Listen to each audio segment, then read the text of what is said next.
AG2R La Mondiale vous présente C'est le Nord.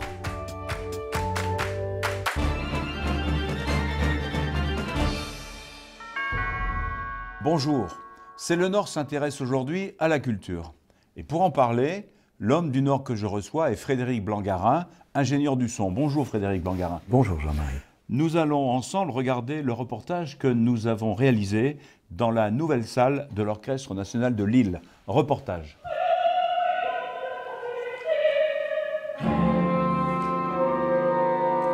Écoutez, je vais simplement vous dire ce que mon ami Vadim Repin, le grand violoniste russe, a dit. Non seulement elle est très belle, mais je pense que c'est une des meilleures acoustiques d'Europe. Alors je lui dis, tu exagères. Il me dit non, pas du tout, parce que les équilibres sont complètement respectés, maîtrisés. La salle, c'est l'instrument de l'orchestre. L'orchestre est transformé. Vous faites un tout petit geste comme ça et on l'entend dans n'importe quel endroit.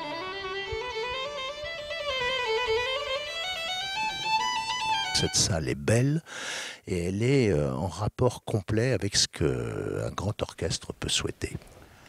Frédéric Blangarin, vous connaissez bien cet outil magnifique puisque vous en sonorisez les grands événements. Qu'est-ce qu'il peut apporter à notre région Nord-Pas-de-Calais ? Dans la région, c'est une première. Une salle qui acoustiquement est d'aussi bonne facture, ça n'existait pas. Et là maintenant, c'est un outil pour l'Orchestre national de Lille d'excellence. Quand on s'entend aussi bien que ça, on s'améliore. Mais au-delà de l'aspect purement acoustique, c'est une salle de 1800 places, assez rare en région, qui va pouvoir aussi accueillir des tournées, mais aussi des projets transversaux avec des prises de risques, des projets qui vont lier musique et vidéo ou musique et technologie. Il y a tant à faire. Vous êtes un petit-fils d'un Galibo. Qu'est-ce que vous pensez du développement culturel, vous y faisiez allusion, de notre région et plus largement de son développement ? Petit-fils de Galibo, quand je suis arrivé sur le marché du travail, pour moi, c'était l'exil. Il n'existait rien en région. Mais peut-être que j'étais juste un peu aveugle. Je suis parti, je suis revenu. Et là, j'ai découvert un territoire qui est passé au-delà de l'arrêt des mines, des filatures, etc.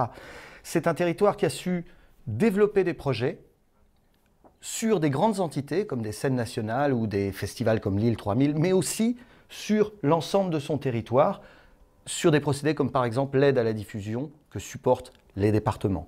Mais au-delà de ça, c'est rempli de gens qui ont des visions transverses. On a l'Université du Mont-Houy, on a le CETI, on a le Pôle Image, des gens qui sont excellents chacun dans leur spécialité, mais qui savent échanger et travailler transversalement pour nous amener vers des nouveaux projets. Et ça, c'est un vrai coup de projecteur de l'extérieur vers la région. J'ai envie de dire, ça c'est le Nord. Mais en tout cas, merci Frédéric Blangarin et à bientôt dans C'est le Nord.